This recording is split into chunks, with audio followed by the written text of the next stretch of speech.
Hello, everyone, and welcome. Today, I want to share a story about resilience and redemption, the journey of Marcus Johnson from being unfairly judged to standing up against prejudice. This isn't just a story about a car or success. It's about the strength to challenge injustice and inspire change. Let's explore a story that reminds us of the value of integrity and the path toward a better world. The air in downtown Chicago was thick with the buzz of industry and ambition. Marcus Johnson, a tech mogul with a rags-to-rich story, strode confidently toward the sleek facade of Sterling Auto Gallery, a luxury car dealership boasting glass walls that gleamed like polished diamonds in the sunlight. Yet, his attire told a different story. Dressed in a faded black t-shirt, well-worn jeans, and scuffed sneakers, he looked more like a college student on a thrift store budget than a millionaire with dreams to fulfill. This was no ordinary errand for Marcus. This was a moment steeped in personal triumph. For years, he had dreamed of owning an Aston Martin DB11 in jet black, a car that embodied power, precision, and elegance. It was the symbol of everything he had fought to achieve, a life wrestled from the grip of systemic prejudice, poverty, and doubt. Raised in the dilapidated alleys of Chicago's South Side, Marcus had faced challenges that most would crumble under. His journey from fixing outdated computers in his neighbor's basement to founding a multi-million-dollar tech startup was one of resilience, grit, and an unshakable belief in his own potential. As Marcus pushed open the dealership's door, a sense of accomplishment washed over him. This wasn't just about buying a car, it was a celebration of how far he had come. Inside, the space exuded opulence. Rows of luxury cars gleamed under chandelier lighting, their polished surfaces reflecting the ambitious aspirations of those who came to admire them. Salespeople, dressed in tailored suits and poised like sentinels, scanned the room, their eyes landing briefly on Marcus before dismissing him. "Good afternoon," he greeted, his voice warm and inviting. Behind the counter, Linda, a sharply dressed saleswoman with perfectly manicured nails, glanced at him over her glasses. Her polite smile barely concealed the skepticism in her eyes. Nearby, Robert, a younger salesperson with slicked-back hair and an air of smug superiority, leaned casually against the counter, his arms crossed. "May I help you?" Linda asked, her tone clipped. "Yes," Marcus replied, his excitement undeterred by their cool demeanor. "I'd like to take a closer look at the black Aston Martin DB11. I've admired that car for years." Robert snorted softly, exchanging a glance with Linda. "That car starts at $300,000, he said, his tone laced with condescension. "You know that, right?" Marcus smiled patiently. "I do. I'm ready to pay in cash. I'd just like to test drive it first." Linda raised an eyebrow. "Cash, is it?" she echoed, her voice dripping with incredulity. "That's interesting." The way her eyes roved over Marcus's outfit felt like a dagger cloaked in velvet, sharp yet subtle. Marcus, used to such judgments, held his ground. "I know it might not look like it," Marcus said, keeping his tone steady, "but I'm serious about this purchase. Could we arrange for a test drive?" Robert chuckled under his breath. "Look, buddy," he said, "no offense, but maybe a used model would be more your style, or perhaps," he gestured vaguely toward the door, "somewhere else entirely." Marcus's excitement began to falter, replaced by the familiar sting of indignation. Still, he remained calm. "I'm not interested in a used model. I'd like to test drive the DB11. Linda's smile tightened. "We usually serve clients who've purchased from us before," she said smoothly. "I think you understand." For a moment, silence stretched between them, heavy and uncomfortable. Marcus stood rooted in place, unwilling to give them the satisfaction of leaving. Finally, Linda exchanged a glance with Robert and picked up the phone. A moment later, a burly security guard appeared. "I think it's best if you leave," Linda said, her tone icy. "We have policies and—" "I understand," Marcus interrupted, his voice calm but firm. Without another word, he turned and walked out of the dealership. Outside, Marcus paused, taking a deep breath to steady himself. He had faced worse in his life, but the weight of the moment still bore down on him. He had wanted this to be a celebration, a milestone, but it had been tarnished by the same prejudice he had worked so hard to escape. With a shake of his head, Marcus pulled out his phone and dialed a number. "Charles Baker," answered the familiar voice on the other end. "Charles, it's Marcus. I need a favor," he said, his tone measured but resolute. Within minutes, a black SUV pulled up outside the dealership, and Charles Baker, the owner of Sterling Auto Gallery, stepped out. Tall and imposing with a no-nonsense demeanor, Charles was not a man to be trifled with. He strode into the dealership, his expression darkening as he spotted Marcus standing by the door. "Wait here," Charles said, his voice low. "I'll handle this." Inside, Linda and Robert froze as Charles stormed toward them. "Where is the customer you just kicked out of the store?" Charles demanded, his voice like a thunderclap. Linda stammered, her polished composure crumbling. "Mr. Baker, there was a misunderstanding." "A misunderstanding?" Charles cut her off, his tone razor-sharp. "That customer happens to be one of my closest friends and a key investor in this dealership network. You humiliated him. Apologize, now." Linda and Robert exchanged panicked glances before stammering their apologies. When Charles called Marcus back inside, he walked in with quiet dignity. The salespeople's apologies were hurried and tearful, but Marcus's face remained unreadable. "I accept your apologies," Marcus said, his voice steady. "But remember, this isn't just about me. The next time you judge someone by their appearance, think twice. You never know who you're dealing with." For a moment, the room was silent, the weight of Marcus's words hanging in the air like a heavy fog. As Marcus and Charles walked out of the dealership together, Marcus's earlier excitement began to return, albeit tempered by the events of the afternoon. "Thank you, Charles," Marcus said.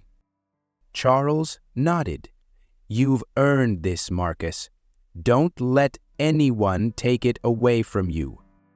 As the Aston Martin's engine roared to life beneath his hands, Marcus smiled. This car wasn't just a purchase. It was a testament to the battles he had fought and won. But as he drove away, he couldn't help but reflect on how much further society still had to go. Marcus gripped the steering wheel of the black Aston Martin DB11, his knuckles white against the leather. The hum of the engine beneath him was smooth and powerful, a testament to the years of hard work that had brought him here. Yet, the satisfaction he had anticipated was dampened. The sting of humiliation lingered, and despite the apologies, the encounter had etched itself into his memory like a scar. As he navigated the streets of Chicago, his mind replayed the sneering faces of Linda and Robert. Their disdain hadn't just been directed at his attire. It was something deeper, something systemic. Marcus had built a life on defying expectations, yet moments like this reminded him of the prejudice still rooted in every corner of society. But Marcus was not one to dwell on bitterness. He saw adversity as a challenge, a fire that tempered his resolve. He parked the car in front of Charles Baker's office that evening, the glow of the city lights reflecting off the sleek curves of the Aston Martin. Marcus had agreed to meet Charles to discuss the dealership's operations. What he didn't know was that the conversation would uncover a web of betrayal and greed far more insidious than the prejudice he had faced earlier. Charles greeted Marcus with his usual gruff warmth, pouring them both a glass of whiskey as they settled into the leather armchairs in his office. "I need your insight on something, Marcus," Charles began, his brow furrowed. Something's been off at the dealership for months. Sales are down, deals are falling through, and I've been getting whispers about sabotage. Marcus raised an eyebrow, leaning forward. Sabotage? By whom? That's the problem, Charles said, swirling the amber liquid in his glass. I don't know, but it feels deliberate, almost coordinated. I trust my core team, but if there's someone on the inside, I'm at a loss. Marcus nodded thoughtfully. The gears in his mind were already turning. He had built his company on transparency and trust, qualities often undermined by greed in corporate environments. He had seen firsthand how easily loyalty could be bought or coerced. Let me help, Marcus offered. I know someone. Daniel Reyes. He's a corporate security consultant, one of the best, discreet, efficient, and thorough. If there's something to uncover, he'll find it. Charles hesitated for a moment, then nodded. I wasn't sure who to trust, but if you vouch for him, let's do it. The next day, Daniel Reyes arrived at the dealership, a quiet man with sharp eyes and a calm demeanor that matched Marcus's own. He moved through the building like a shadow, blending in and observing without drawing attention. Marcus watched him work, feeling a kinship with the consultant. Both men understood the value of patience and precision in a world that often demanded impulsive decisions. As the days passed, Daniel began piecing together a troubling picture. Patterns emerged, emails intercepted, sensitive information leaked to competitors, and deals mysteriously sabotaged. The trail led to Julia, a young employee in the dealership's administrative department. When confronted, Julia broke down, her face pale with fear. I didn't mean to cause harm, she whispered, her voice trembling. They threatened me. They said if I didn't cooperate, they'd ruin my family. Marcus exchanged a glance with Charles. Julia's anguish was genuine, but Marcus knew she wasn't the mastermind. She was a pawn, exploited by someone higher up. Who's behind this? Marcus asked gently. Julia hesitated, then revealed the name of the competitor who had orchestrated the scheme, a rival dealership struggling to compete with Charles's success. The revelation sent a chill through the room. As Daniel gathered the evidence, Marcus found himself reflecting on Julia's situation. She had made a grave mistake, but her motives were rooted in desperation. He saw a reflection of his own past in her, a life shaped by fear and survival. It was a stark reminder that systemic injustice often forced people into impossible choices. One evening, Marcus and Charles sat in the quiet of Charles's office, the tension between them palpable. What do we do about Julia? Charles asked, his voice heavy. We hold her accountable, Marcus said firmly, but we also give her a chance to rebuild her life. She's not the real enemy here. Charles nodded slowly. You're right. She was used just like the others. Marcus felt a flicker of satisfaction. It wasn't enough to address the symptoms of injustice. The root cause had to be exposed. He knew this wasn't just about the dealership anymore. It was about creating a culture that valued integrity over greed. The evidence against the rival dealership was damning. Daniel had uncovered a trail of blackmail, coercion, and corporate espionage that painted a clear picture of their desperation to undermine Charles's success.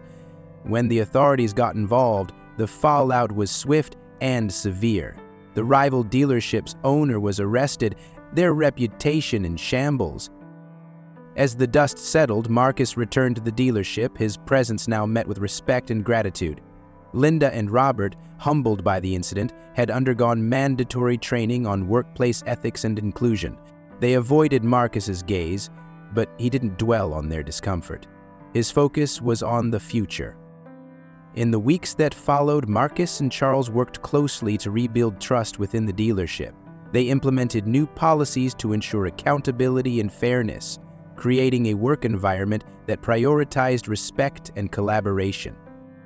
One evening, As Marcus prepared to leave the dealership, he paused to look back at the gleaming rows of cars. The Aston Martin DB11 stood in the center, a symbol of his triumph, not just over prejudice, but over the systems that perpetuated it. Charles joined him, his expression contemplative. "You know," he said, "this could have gone very differently if it weren't for you." Marcus smiled faintly. "It wasn't just me. It was everyone who chose to do the right thing when it mattered." Charles raised his glass in a toast to integrity and resilience. Marcus clinked his glass against Charles's, his eyes reflecting the fire of determination, and to never letting the world define us by its prejudices. The incident at the dealership became a turning point for everyone involved. For Marcus, it was a reminder of the battles still to be fought, but also a validation of the strength that came from standing firm in his beliefs.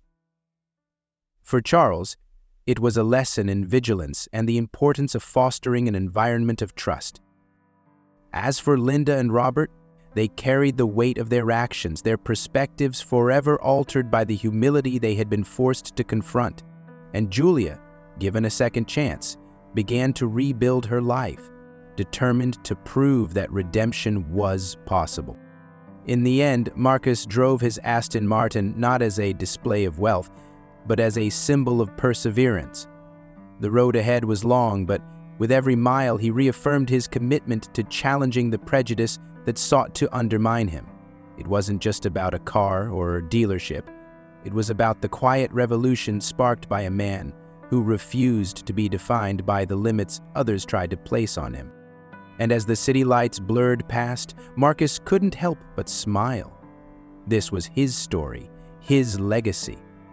A testament to the power of resilience and the unyielding belief that justice, no matter how delayed, would always prevail. The sky over Chicago seemed to darken as Marcus Johnson stepped into the heart of Sterling Auto Gallery once more, his steps deliberate and purposeful. The dealership was buzzing with its usual air of affluence, but beneath the polished facade was a tension as thick as storm clouds before a downpour. Marcus could feel it, the same undercurrent of hostility he'd faced when he first walked through those doors. But this time, he wasn't alone in his fight. This time, he had the truth on his side, and the truth had a way of cutting through darkness like a blade of light. Charles Baker stood at the center of the dealership, his face a mask of calm fury. The findings from Daniel Reyes's investigation were damning, and Marcus had insisted on being there when Charles confronted the staff.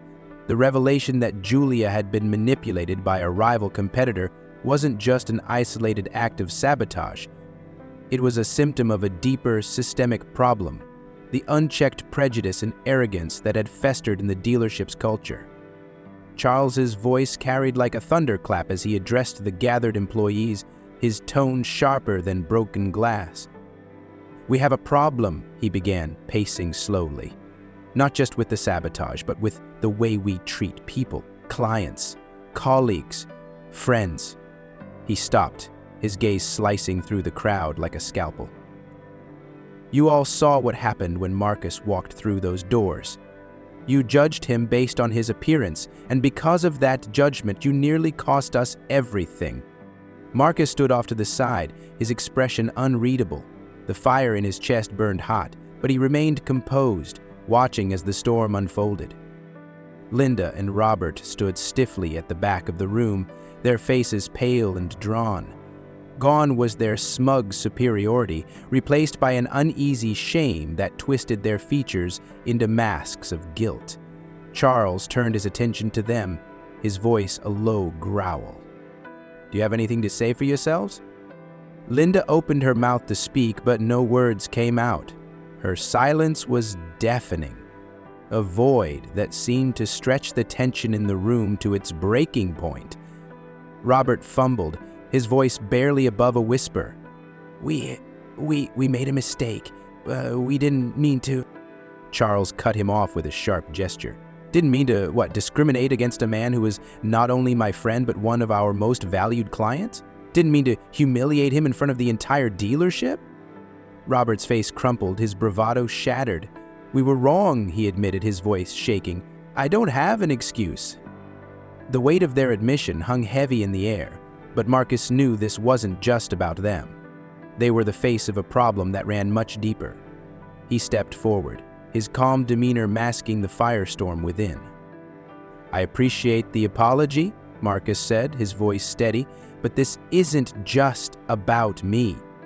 It's about the way we see each other, the assumptions we make, the walls we build between us, based on nothing more than appearances." His gaze swept over the room, each word striking like a hammer. Prejudice isn't just an act, it's a mindset, and it's one we all have a responsibility to challenge. As Marcus spoke, Daniel Reyes entered the room, carrying a stack of documents that seemed to weigh down the air with their significance. All eyes turned to him as he handed the papers to Charles, who began flipping through them with grim determination. "The evidence is clear," Daniel said, his voice cutting through the silence like a knife. "The sabotage wasn't just an attack on this dealership. It was a calculated move by a competitor to dismantle your reputation and steal your clients. They used fear, manipulation, and bribery to achieve their goals." Charles's jaw tightened as he read the details. The rival dealership's owner had orchestrated a campaign of deceit, exploiting vulnerable employees like Julia to leak confidential information and disrupt operations. But Daniel's investigation had uncovered everything: email trails, bank transactions, and even recorded conversations that left no room for doubt. As Charles finished reading, his gaze lifted to Julia, who stood trembling in the corner. Her confession had been the key to unraveling the scheme, but her role in the sabotage couldn't be ignored. Charles turned to her, his voice softer but no less firm. "You were a pawn in their game," he said, "but that doesn't absolve you of responsibility. What you did endangered this company and everyone who works here." Julia's eyes filled with tears, her voice barely audible. "I know. I'm sorry. I didn't know how to stop it." Marcus stepped forward, his presence commanding yet compassionate. "You made a mistake," he said, his tone gentle but resolute. "But mistakes can be fixed. The question is, what will you do now to make it right?" Julia looked up at him, her expression a mixture of fear and determination.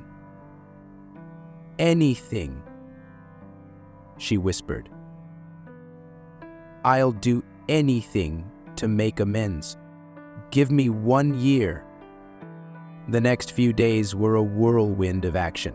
The authorities were brought in and the rival dealership's owner was arrested on charges of corporate espionage and fraud. The media caught wind of the story and headlines exploded with tales of betrayal and redemption. But for Marcus, the victory wasn't just in seeing justice served. It was in the changes taking root at Sterling Auto Gallery. Charles, inspired by Marcus's unwavering integrity, began implementing new policies to ensure accountability and fairness.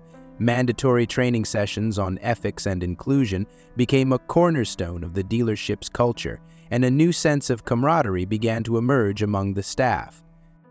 For Linda and Robert, the fallout was more personal. They were given the opportunity to stay, but only after completing an intensive program designed to challenge their biases and rebuild their understanding of respect and professionalism. The process was humbling, but Marcus believed in the power of redemption and in giving people the chance to grow. On a bright Saturday morning, Marcus returned to the dealership, this time greeted with genuine warmth and respect. The black Aston Martin DB11 gleamed in the sunlight, a symbol not just of his success, but of his resilience. Charles handed him the keys, his smile tinged with pride. "You earned this, Marcus," he said, "not just the car, but the change you've inspired here." Marcus nodded, his gaze thoughtful. "It's not about the car," he said. "It's about what it represents, a reminder that no matter how much progress we make, there's always more work to be done." As he slid behind the wheel, the leather seats enveloping him like a throne, Marcus felt a surge of pride, not just for what he had accomplished, but for the battles he had chosen to fight. The roar of the engine echoed like a victory cry as he pulled out of the dealership, the road ahead stretching out like a promise.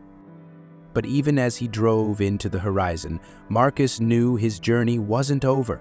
The world was still full of prejudice and injustice, but he was determined to face it head-on with the same quiet strength that had carried him this far. For Marcus Johnson, every mile was a testament to the power of resilience, and every turn was a step toward a future defined not by division, but by unity and understanding. The weight of the past few weeks settled heavily on Marcus Johnson's shoulders as he sat in his home office, gazing out at the Chicago skyline. The city lights shimmered like scattered diamonds, their brilliance stark contrast to the storm of emotions swirling within him. Justice had been served, but the scars of prejudice, both inflicted and endured, remained. The fallout from the scandal at Sterling Auto Gallery had rippled through the community, leaving no one untouched. Headlines detailed the arrests, the sabotage, and Marcus's role in exposing it all. Yet beneath the public triumph lay a more private struggle, the raw, unfiltered emotions of those involved. As Marcus sifted through the aftermath, he couldn't help but reflect on the complex tapestry of humanity he had encountered. Each thread told a story, not just of wrongdoing, but of potential for redemption. Linda and Robert had been quiet since the confrontation, their usual air of confidence replaced by a tentative humility. They had completed the dealership's new training program designed to unearth biases and challenge ingrained prejudices. Marcus attended one of their final sessions at Charles Baker's request, not to scrutinize, but to observe. The room was unassuming, its walls bare save for a single poster that read, "Change begins with awareness." Linda stood at the front, her hands clasped tightly, her voice unsteady as she addressed the group. "When I first met Marcus," she began, her gaze flickering toward him, "I saw a man in sneakers and a t-shirt. That's all I allowed myself to see. I didn't see his determination, his success, or his humanity. I let my assumptions guide me, and I was wrong." Robert spoke next, his voice steadier but no less laden with regret. "I thought I was better than that," he admitted. "I thought prejudice was something other people had, but the truth is, it's insidious. It creeps in where you least expect it." Marcus listened in silence, his expression unreadable. He didn't speak when the session ended, but as he left, Linda stopped him at the door. "I'm sorry," she said, her voice barely above a whisper, "not just for what I did to you, but for what it says about who I was." Marcus met her gaze, his own softening. "What matters," he said gently, "is who you choose to become." Meanwhile, Julia's journey was one of quiet resilience. With Marcus's and Charles's support, she had avoided legal consequences in exchange for cooperating with the authorities. The young woman had been assigned to a mentorship program within the dealership designed to help her rebuild her confidence and skills. One afternoon, Marcus stopped by the dealership to check on her progress. He found her in the break room, bent over a stack of documents, her brow furrowed in concentration. She looked up as he entered, her face lighting up with a tentative smile. "Mr. Johnson," she greeted him, her voice tinged with a mix of respect and nervousness. Just Marcus," he replied, pulling up a chair. "How are you holding up?" She hesitated, then exhaled deeply. "It's been hard," she admitted, "facing what I did, but I want to make things right. I want to prove that I can be better." Marcus nodded. "That's a good start. The important thing is to keep moving forward. Mistakes don't define you. How you respond to them does." Her eyes glistened with unshed tears, and for the first time, Marcus saw not the scared, cornered girl from weeks ago, but a young woman determined to rise above her circumstances. For Charles Baker, the fallout had been both professional and personal. The scandal had tarnished his dealership's reputation, but it had also forced him to confront uncomfortable truths about the culture he had allowed to grow under his leadership. Sitting across from Marcus in his office one evening, Charles swirled a glass of bourbon in his hand, his expression weary. "I thought I was running a tight ship," he said, his voice heavy, "but I let things slip. I trusted people to do the right thing, and I didn't step in when I should have." Marcus leaned back in his chair, his gaze steady. "Trust is important, Charles, but so is accountability. You've taken steps to fix what went wrong. That's what matters." Charles sighed, rubbing a hand over his face. "Still, I can't shake the feeling that I should have seen it sooner, that I could have done more." "You can't change the past," Marcus said, his tone firm but empathetic. "But you can shape the future, and you've already started. That's more than most people do." Outside the dealership, the community's reaction was mixed. Some praised Marcus as a hero, a beacon of integrity in a world marred by prejudice. Others dismissed the scandal as just another corporate drama, their cynicism a reminder of the uphill battle Marcus continued to face.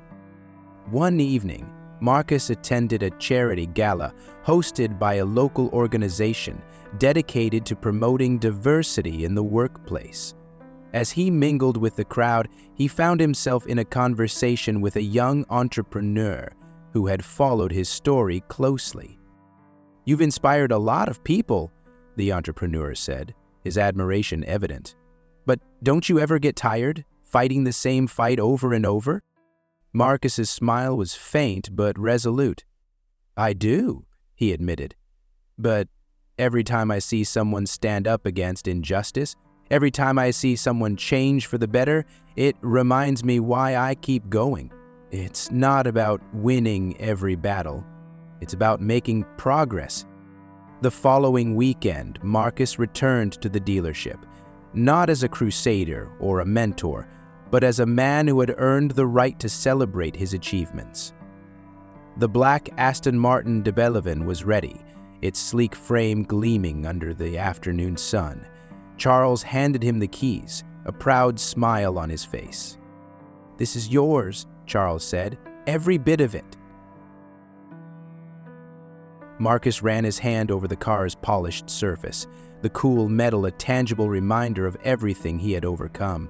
As he slid behind the wheel, the engine roared to life, a sound that echoed like a victory cry.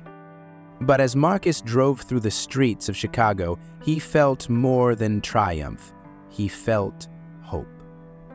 Hope that the seeds of change he had planted would continue to grow, that the lessons learned would ripple outward, touching lives in ways he couldn't yet see.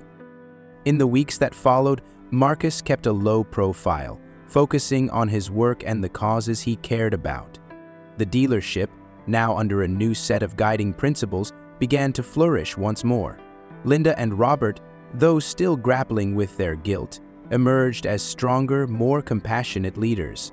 Julia, buoyed by the support she had received, threw herself into her work with a determination that inspired those around her. And Marcus? He continued to do what he had always done: push forward, challenge the status quo, and lead by example. For him, the fight against injustice was not a burden but a calling, a way to honor the struggles of those who had come before him and pave the way for those who would follow. As the sun dipped below the horizon one evening, Marcus parked his Aston Martin on a quiet overlook. The city spread out before him like a tapestry of light and shadow. He stepped out of the car, the cool breeze brushing against his face, and stood in silence, taking it all in. In that moment, he felt a profound sense of peace. The road ahead would be long and the battles would continue, but Marcus Johnson was ready. With every challenge, he grew stronger. With every setback, he found new resolve. And with every victory, no matter how small, he inched closer to a world defined not by prejudice, but by fairness and understanding. This was his legacy, his purpose, a testament to the power of resilience and a reminder that even in the face of injustice, hope could still shine through. The weight of the past weeks lifted slowly, like a heavy fog dissipating under the warmth of the morning sun. For Marcus Johnson, life didn't return to normal. It evolved into something richer, something more profound. The ordeal at Sterling Auto Gallery had exposed layers of prejudice and inequity, not just in others, but in the systems that sustained them. Yet it also illuminated the potential for change, for redemption, and for growth. Marcus sat at his desk, a notebook open in front of him. The blank page mirrored the quiet stillness of his thoughts. It was his way of processing the chaos, to write, to reflect, and to plan. Each word he scribbled was an anchor, grounding him in the progress that had been made and the battles still to come. For Marcus, the Aston Martin DB11 became more than just a car. It was a metaphor for his journey, a vessel of power and beauty forged in the face of resistance. Every time he drove it, he felt a surge of pride, not in the material possession, but in the resilience it symbolized. The sleek black body of the car was a stark contrast to the faded streets of his youth. It was as if the vehicle itself carried the scars of his past, polished and repurposed into something that gleamed with promise. But this wasn't just Marcus's story.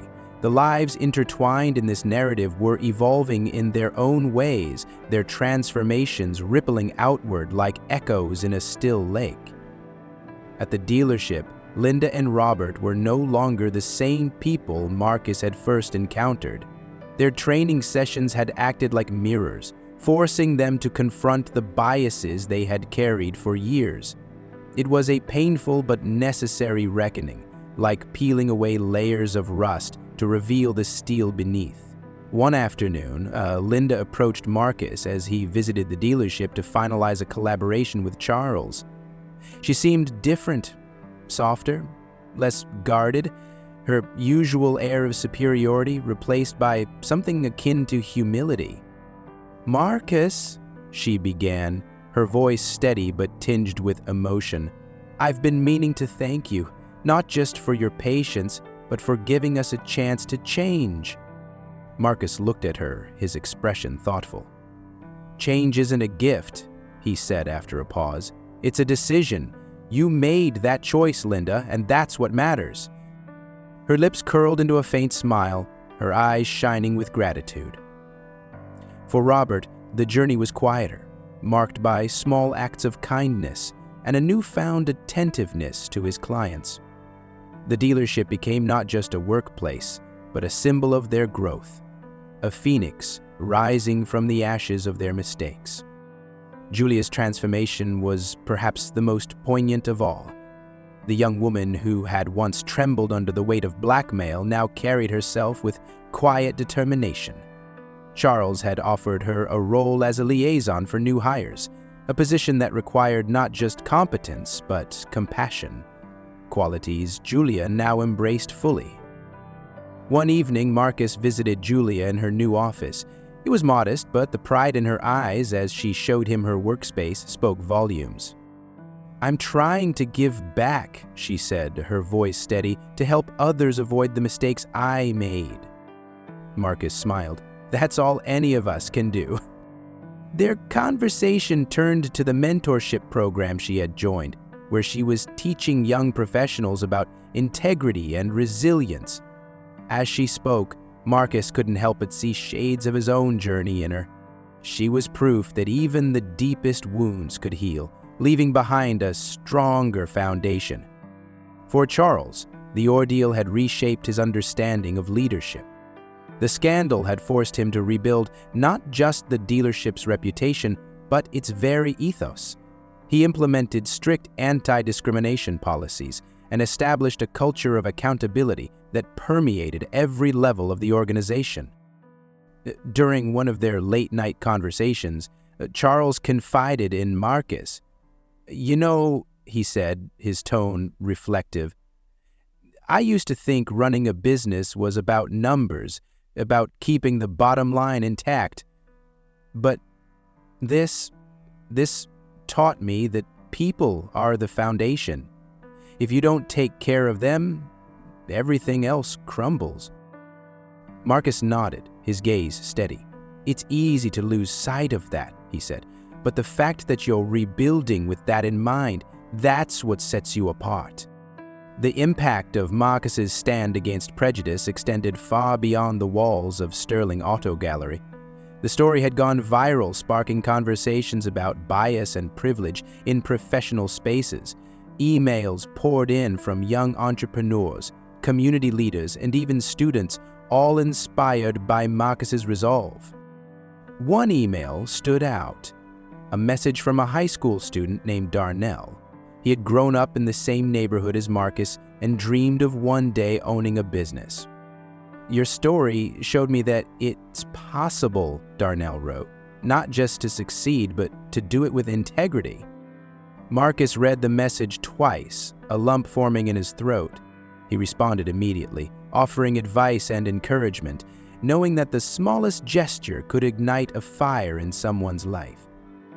The societal impact of the scandal was harder to quantify, but no less significant. Marcus had become a symbol of quiet resistance, his actions challenging others to examine their own biases. Yet he knew the fight was far from over. The systems that perpetuated injustice were deeply entrenched, like roots twisting beneath a seemingly healthy tree. But there was hope. Linda, Robert, Julia, and even Charles were proof that change was possible, that prejudice could be unlearned, and that integrity could triumph over greed. Their journeys were microcosms of a larger struggle, a testament to the power of individuals to effect meaningful change. As the weeks turned into months, Marcus's focus shifted back to his tech company. But his experience at Sterling Auto Gallery had left an indelible mark on him. He began incorporating diversity initiatives into his business, ensuring that every employee felt valued and respected. During a company-wide meeting, Marcus addressed his team. His voice carried the weight of his journey, but also the lightness of hope. "We're not just building technology," he said. "We're building a culture that reflects the values we want to see in the world: fairness, respect, and resilience. It's not enough to succeed. We have to succeed the right way." The room erupted into applause, but Marcus's mind was already on the next step, the next opportunity to make a difference. One crisp autumn morning, Marcus took his Aston Martin for a drive. The car moved effortlessly, its engine purring like a living thing, a reminder of the harmony that could be achieved when every part worked in unison. The road stretched out before him, winding through the golden hues of falling leaves. As he drove, Marcus reflected on the journey that had brought him here, not just to this road, but to this moment of clarity. The car wasn't just a possession. It was a metaphor for his life. Every scratch, every dent, every repair, it all contributed to its beauty, just as the struggles had shaped the man he had become.